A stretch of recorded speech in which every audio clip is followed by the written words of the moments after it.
দলের সমস্ত পদ থেকে আজ ইস্তফা দিয়েছেন চন্দ্রিমা ভট্টাচার্য। সেই সঙ্গে দলের হয়ে বিভিন্ন ব্যাংকের সই করার দায়িত্ব থেকেও তিনি ইস্তফা দিয়েছেন।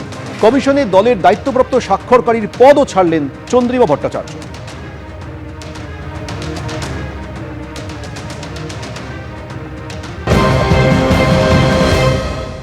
এখানে আমি উল্লেখ করেছি যে আমি স্টেট প্রেসিডেন্টের পদ থেকে এবং আর যতগুলো পদ আছে আমি আছি তার থেকে আমি রিজাইন করলাম, এবং তার সাথে আমি অনেকগুলো ব্যাংকের সিগনেটারি হিসেবে রয়েছি, অথরাইজ সিগনেটারি।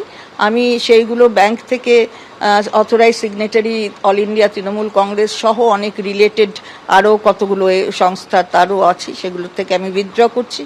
আমি মমতা বন্দ্যোপাধ্যায়, শ্রদ্ধেয়া মমতা বন্দ্যোপাধ্যায় তার কন্ট্যাক্ট পার্সন হিসাবে, অথরাইজড কন্ট্যাক্ট পার্সন হিসাবে ইলেকশন কমিশন অফ ইন্ডিয়ার সাথে আমি ছিলাম কন্ট্যাক্ট পার্সন হিসাবে অথরাইজ। সুতরাং সেখান থেকেও আমি নিজেকে উইথড্র করছি এবং আমি যথাযথ টাইমে বলে দেব ইলেকশন কমিশনকেও, সেটা আমি জানিয়ে দেবো। এত কঠোর সিদ্ধান্ত নিতে কি একটু মন ভার হচ্ছে?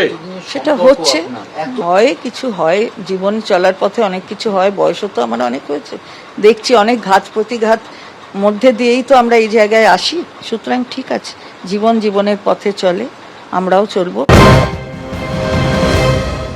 তৃণমূলের হাঁড়িতে মধু নাই, সেটা ছাড়তে হবে। এর থেকে আবার পরিষ্কার কি হতে পারে? আদর্শহীন মানুষ মৃত মানুষের নাই। এদের আদর্শ আছে? সারা ভারতবর্ষের অঙ্গরাজ্যে সেই তার সময় একটা মহিলা অর্থমন্ত্রী ছিল না। তখন মমতা ব্যানার্জি, যিনি অর্থমন্ত্রী না অর্থনীতিবিদ না হওয়ার পরও একজন আইনজীবীকে অর্থমন্ত্রীর চেয়ারে বসিয়েছিলেন।